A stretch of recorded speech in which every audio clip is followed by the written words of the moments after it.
सोचिए कि आप एक सरकारी यूनिवर्सिटी में पढ़ने जाते हैं, इसी उम्मीद से जाते हैं ना कि यहाँ पर फीस कम होगी, पढ़ाई अच्छी होगी, और कोई क्यों ही सरकारी यूनिवर्सिटी में जाता है।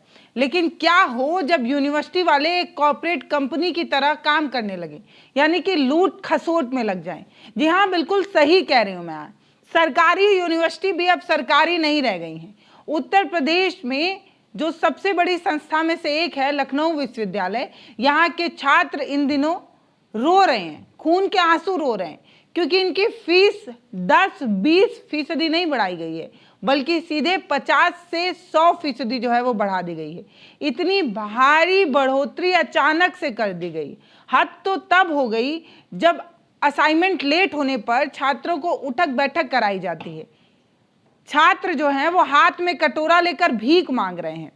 छात्रों की ये जो मजबूरी है, जो इन्हें सड़क पर लाकर खड़ा कर दी है या सड़क पर उतरने के लिए मजबूर कर दी है, इस तानाशाही की पूरी ग्राउंड रिपोर्ट हमने की है, आपके साथ साझा कर रहे हैं, सुनिए। जस्ट हमारे पास अभी फ़ोन आया है कि लखनऊ विश्वविद्यालय में एक 10-12 छात्रों को समय से वो असाइनमेंट नहीं जमा कर पाए थे। उनको प्रोफेसर साहब उठा बैठी लगवा रहे हैं और उनका असाइनमेंट भी नहीं ले रहे हैं। अच्छा, ये स्थिति है लखनऊ यूनिवर्सिटी की। बच्चे दे रहे हैं ना, तो फिर असाइनमेंट अगर किसी कारणवश कोई बच्चे नहीं दे पा रहे हैं तो आप उनको उठा बैठी कराएंगे। ये चीज तो सही नहीं है। आप उठा बैठी कराएंगे। और अभी मैं आपको फोन करता हूँ, आप आइएगा अंदर। अभी हम जा रहे हैं अंदर, देखते हैं क्या बात हो रही है अंदर। अगर हम आपको फोन करते हैं, अभी आप अंदर आइएगा, देखिएगा कि लखनऊ विश्वविद्यालय में छात्रों का कितना शोषण हो रहा है, और खासकर जो समाजवादी और एनएसवाई के लोग हैं। अच्छा, हाँ, उनका सबसे ज्यादा शोषण हो रहा है।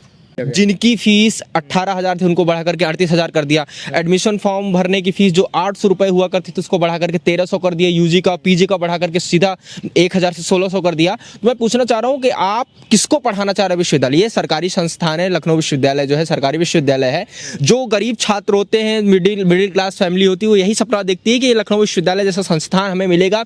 एटलीस्ट हमें फाइनेंशियल कोई दिक्कत नहीं है कि हमारा जो बच्चा है वो पढ़ लिख करके देश की सेवा में कार्यरत होगा, देश की इकोनॉमी में सपोर्ट करेगा। लेकिन आजकल जो ये ट्रेंड चलता हुआ नजर आ रहा है वो यही साफ साफ नजर आ रहा है कि जो अमीर हैं वही उन्हीं को सरकारी संस्थानों पर अधिकार है, वही सरकारी संस्थानों में पढ़ सकते हैं। मैं पूछना चाहता हूं कि जिनके पास करोड़ों रुपए हैं वो गलगोटिया जैसे विश्वविद्यालय में भी पढ़ सकते हैं। तो आप किन करोड़पतियों को लखनऊ विश्वविद्यालय में लाना चाह रहे हैं? ये लखनऊ विश्वविद्यालय गरीब छात्रों के लिए बना था, किसानों के बेटों के लिए बना था, मजदूरों के बेटों के लिए बना था, ताकि वो भी पढ़ लिख करके देश की सेवा में कार्यरत हो। लेकिन विश्वविद्यालय प्रशासन इसको पूरी तरीके से प्राइवेट यूनिवर्सिटी बनाना चाह रहा है। छात्रों का गुस्सा और दर्द आप साफ देख सकते हैं। अब जरा आंकड़ों पर गौर कीजिए। बीकॉम ऑनर्स की फीस 28,000 से बढ़ाकर 40,000 कर दी गई। एलएलबी की फीस 25,000 से बढ़ाकर सीधे 46,000 कर दी गई। इसके ऊपर से जो लेट फीस लगाई जा रही है वो अलग से 2,000 रुपए के आसपास लेट फीस लाद दी जा रही है। ये जो नया तुगलकी फरमान थोपा जा रहा है, ये यूनिवर्सिटी के 90% छात्र किसान हैं, मजदूर के बेटे हैं या मिडिल क्लास परिवार से आते हैं। ये नहीं पता है क्या इन्हें? वो अपनी फसल बेचने के बाद या पार्ट टाइम नौकरी करने के बाद जैसे तैसे यूनिवर्सिटी का फीस भरते हैं। इनके लिए ये जो बढ़ी हुई रकम है ये बहुत ज़्यादा है। अगर कोई प्राइवेट कर्मचारी महीने का मान लेते हैं 20-30 हज़ार भी कमाता है, तो क्या वो अपने बच्चे को 50,000 रुपए की फीस भर पाएगा? कैसे भर पाएगा? सवाल तो यही है। क्या आप गरीब के बच्चों को उच्च शिक्षा पाने का हक नहीं है? उनके लिए उच्च शिक्षा पाना दूर की कौड़ी हो गई है। शिक्षा का अधिकार उनसे छीन लिया जाएगा क्योंकि वो गरीब है। एलएलबी की फीस है 46,000 करने का काम किया। पहले कितनी थी? मुझे लग रहा है 25,000 थी। 25 अच्छा खासा इंक्रीमेंट है, बहुत ज़्यादा इंक्रीमेंट है। इतना कहीं गवर्नमेंट यूनिवर्सिटी में आपको देखने को नहीं मिलेगा। हम लोग जा करके भर्ती गर्मी में अपने घरों में जा करके भूसा भरने का काम करते हैं। अपने खेत से भूसा उठा करके अपने कंधों पर और घर में भर के रखते हैं, जा करके जानवर खाए बेचने का काम करते हैं। ये लोग ये समझ लिए हैं कि छात्र नहीं, ये चीज़ जैसे मैंने आपको बताया पहले, ये लोग समझ लिए हैं कि लाइए पैसा दे दीजिए। इन्हें दर्द समझना चाहिए छात्रों का। गरीब घर के छात्र आते हैं, किसान, आप सोच लीजिए जिनके पिताजी किसान हैं, उनका गन्ने का पेमेंट 2-2, 3-3 महीने अटका दिया जाता है, रोक लिया जाता है, नहीं मिलता है। वो फीस कहाँ से आपको देगा? और उस पर भी आप फाइन लगाना चाह रहे हैं। हम सीधा एक बात बता दें आपको कि अब जो गरीब किसान छात्र परिवार के जो छात्र आते हैं, किसान परिवार के, उनको इस शिक्षा से दूर करना चाहते हैं, क्योंकि वो आकर के इनसे सवाल जवाब करते हैं। ये चाहते हैं कि जब ये छात्र आएंगे नहीं तो हमें सवाल जवाब करने वाला कोई रहेगा। सीधी सी बात है। ये चाह रहे हैं कि किसान परिवार के छात्रों को दूर कर दिया जाए यहाँ से, बस बात खत्म हो जाए। इसीलिए आज विश्वविद्यालय में छात्र संघ चुनाव डोनेशन नहीं दे बाहर- दे के लोग यहाँ पढ़ाई करें। बस डोनेशन दे करके पढ़ाई करें और हमारा मुंह मांगा काम करें, जो हम बोल दे वही एक नियम बन जाएगा। लाखों रुपए फीस के नाम पर छात्रों से वसूले जा रहे हैं, लेकिन सुविधा के नाम पर छात्रों को क्या मिल रहा है? सवाल तो यही है। सुविधा के नाम पर छात्रों को भेल ही मिल रहा है, 0 शून्य बटा सन्नाटा मिल रहा है। छात्र खुद बता रहे हैं कि पीने का पानी तो ऐसा है कि पी लिया जाए तो बीमार हो जाए। कैंटीन का खाना लखनऊ के सबसे महंगे इलाके हजरतगंज से भी ज्यादा महंगा बिक रहा है। जब छात्र अपनी शिकायत लेकर वाइस चांसलर महोदय के पास जाते हैं तो वो अपने एसी वाले कमरे के दरवाजे बंद कर लेते हैं, छात्रों से मिलते ही नहीं है। छात्रों का सीधा और गंभीर आरोप ये है कि यूनिवर्सिटी का निजीकरण किया जा रहा है, प्राइवेटाइजेशन किया जा रहा है, ताकि आगे आने वाले चुनाव में एक मोटा फंड इकट्ठा किया जा सके। क्या ये जो शैक्षिक संस्थान हैं ये पॉलिटिकल फंडिंग की मशीन बन गए हैं? पॉलिटिकल पार्टियां चुनाव लड़ती हैं, उसमें पैसा लगता है और ये पैसा इन शिक्षण संस्थाओं से मिलेगा। उनसे पैसा मांगने के लिए या एक तरीके से सीक्रेट डोनेशन के नाम पर इन यूनिवर्सिटीज पर इस तरीके से दबाव बनाया जाता है। सवाल तो ये भी है। पानी मैं आपको टेस्ट कराता हूँ सर, अगर आप पानी पी लेंगे और आपकी शाम को तबीयत ना बुखार ना आ जाए आपको, तो आप हमको कॉल करके बताइए। फिल्टर्ड वाटर नहीं? कोई फिल्टर नहीं है। अच्छा, आप इनके कमरे में चले जाइए, इनसे बैठक में बात करने जाइए तो ये आपको बिस्लेरी की बोतल देते हैं। तो हम तो चले गए मान लीजिए आपसे बात करने, आम छात्र कैसे जाएगा आपसे बात करने? इन आरएसएस के जब लोग आएंगे उनको तुरंत समय मिलेगा। अच्छा, एनएसवाई के छात्र संगठन के लोग हों, समाजवादी छात्र सभा के संगठन के लोग हों, आयशा के संगठन के लोग हों, वो जब मिलने जाएंगे तो बताया जाएगा कि समय ले लीजिए, आप हमारी सुविधा के लिए तो बैठाए गए हैं, बिल्कुल। आप हमारे ही फीस से तो आपको पैसा मिल रहा है। लेकिन ऐसा कुछ नहीं है, विश्वविद्यालय की स्थिति इतनी बेकार हो चुकी है कि जिसका कोई हिसाब नहीं है। ये जो सारा पैसा लूटने का काम किया जा रहा है, ये कहीं ना कहीं भारतीय जनता पार्टी के पार्टी फंड में जाता है। आपने देखा होगा 2024 का चुनाव था, लाखों बच्चों की स्कॉलरशिप नहीं आई, वो पैसा कहाँ गया? 2024 के चुनाव में लगा।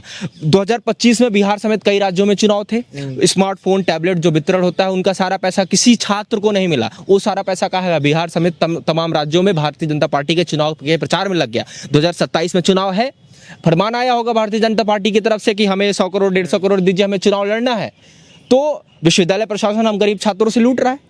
तो ये सरासर गलत है। ये जो विश्वविद्यालय है वो हम गरीब छात्रों का है, किसान के बेटों का है, मजदूरों के बेटों का है।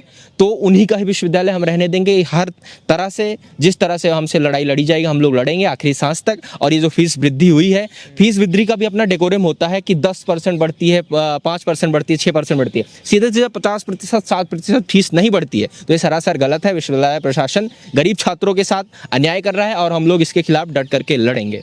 अब भैया सबसे बड़ा सवाल ये है कि जब इतना बड़ा अन्याय खुलेआम हो रहा है तो इसे रोका क्यों नहीं जा रहा है? इसका सीधा सा जवाब ये है कि छात्र संघ चुनावों को अब रोक दिया गया है। सालों से छात्र संघ का चुनाव होता था, लेकिन अब चुनाव पर रोक लगा दी गई है। छात्र संघ का चुनाव ना होने के कारण छात्रों का कोई मजबूत संगठन बचा नहीं है, छात्रों का कोई मजबूत नेतृत्व बचा नहीं है। प्रशासन इस बात का पूरा फायदा उठा रही है। अगर छात्र संघ मजबूत होता तो किसी भी वीसी की इतनी हिम्मत होती कि वो रातों रात कोई तुगलकी फरमान लाकर लागू कर देता? शासन और प्रशासन नहीं चाहते कि गरीब और किसान का बेटा राजनीति में सीधे आए, सत्ता से सवाल पूछना शुरू करे। इसीलिए युवा सवाल ना पूछ पाए, वो सत्ता को जवाब देने के लिए मजबूर ना कर दे। इसीलिए छात्र संघ के चुनाव हटा दिए गए और छात्र का कोई अब यूनियन ऐसा बचा नहीं है जो सवाल पूछ पाए। कोई इंडिविजुअल एक छात्र अगर अलग से खड़ा होता है तो उसको ट्रांसफर पकड़ा दिया जाता है, उसका मार्क्स कम कर दिया जाएगा, उसका रिजल्ट नहीं आउट करेंगे, उसको फेल कर देंगे या कुछ अलग अलग तरीके से छात्र को परेशान करेंगे। जब यूनियन होता, कोई संगठन होता, कोई लीडर होता, तब वो अपनी बात मजबूती से रख पाते, लेकिन ऐसा कुछ है नहीं। सबसे बड़ा मुद्दा जानते हैं क्या है? छात्रों का एक कोई नेतृत्व करता नहीं है। मेन मुद्दा यहाँ पे ये छात्र संघ चुनाव नहीं है। अगर छात्र संघ चुनाव होता तो इनकी हैसियत नहीं होती कि फीस बढ़ा देते। क्या वजह है कि गवर्नमेंट छात्र संघ चुनाव करवाने में इतनी पीछे हट जा रही है? नाम ही ले रही है। भाजपा डरती है छात्र संघ चुनाव से और भाजपा नहीं चाहती है कि युवा बढ़ चढ़ के आगे आए, राजनीति में हिस्सा ले। भाई युवा बढ़ चढ़ के आ जाएगा, राजनीति में हिस्सा ले लेगा तो आदरणीय रक्षा मंत्री जी का लड़का कैसे नोएडा से विधायक हो जाएगा? बड़ा मुद्दा तो ये भी है। अमित शाह जी का लड़का कैसे बीसीसीआई का चेयरमैन बन जाएगा, जब यहाँ पे गरीब का लड़का, मजदूर का बेटा यहाँ से राजनीति सीख कर जब आगे जाएगा तो समाज के हर वर्ग की तो बात करेगा। यही सब चीज़ें हैं, देखते हैं हम लोग कहाँ तक संघर्ष कर पाते हैं, और हमें ये विश्वास है कि हम लोग संघर्ष करके फीस वापस कराएंगे। हाँ सर, क्या बताएंगे आप, जिस तरीके से कल आप लोगों ने धरना दिया, क्या लगता है सुनवाई वाकई में होगी? देखिए, उम्मीद तो नहीं है, लड़ाई लड़ी जाएगी और मजबूती से लड़ी जाएगी। जब तक ये तानाशाही फरमान लखनऊ विश्वविद्यालय कुलपति वापस नहीं लेंगे, हम छात्र लड़ाई लड़ते रहेंगे। लेकिन देखने वाली बात ये है कि जब से लखनऊ विश्वविद्यालय के नए कुलपति आए हैं, ये लगातार गरीब छात्रों को शिक्षा से दूर रखने का काम कर रहा है। आते ही इन्होंने एक फरमान लागू कर दिया कि अगर अब कोई बच्चा, यहाँ सब गरीब बच्चे पढ़ते हैं ज़्यादातर, 80% लोग ऐसे ही हैं जिनकी एनुअल इनकम बहुत कम है, मुझे लगता है 1 लाख से काफ़ी कम है। ये इन्होंने बता दिया कि अगर आप लेट फ़ी देंगे तो आप उसके ऊपर एक्स्ट्रा पेनल्टी फ़ी देंगे, जो कि 2000 रुपये है।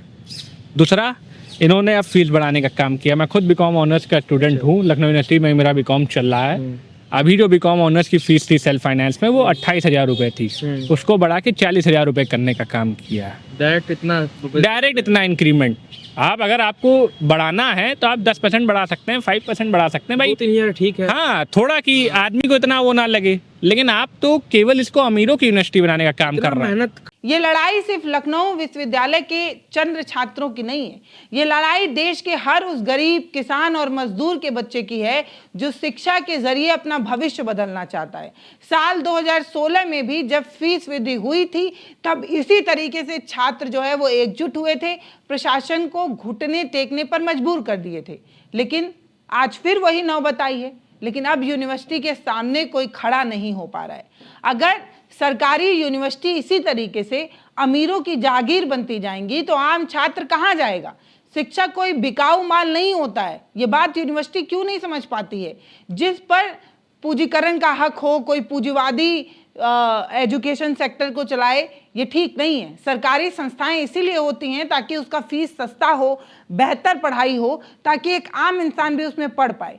मुद्दा यही है। आपकी क्या राय है वो आप हमें कमेंट सेक्शन में बताइए कि ये जो भारी फीस बढ़ोतरी की जा रही है, ये जायज़ है क्या?